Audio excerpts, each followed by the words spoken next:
அடே ஜப்பான், நீ பண்ற இந்த வேலைக்கு எங்க ஊர்ல பேரே வேறடா. மக்களே, இந்த ஜப்பான் கவர்மெண்ட் என்ன பண்றானுங்க அப்படின்னா, அவனுங்களே இந்த மாதிரி பசங்களும் பொண்ணுங்களும் ஒன்னா பழகுற மாதிரி டேட்டிங் ஆப்ப விட்டு பசங்களையும் பொண்ணுங்களையும் ஒண்ணு சேர்த்துட்டு இருக்கானுங்க. அட, நம்ம ஜப்பான் கவர்மெண்ட்டுக்கே 1008 வேலை இருக்கும்.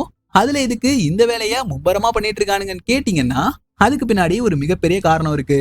அதாவது ஜப்பான்ல இப்ப குழந்தைகளே அதிகமா பிறக்கிறது இல்ல. வயசாகி இறந்து போறவங்களோட எண்ணிக்கை அதிகமாவே இருக்கு.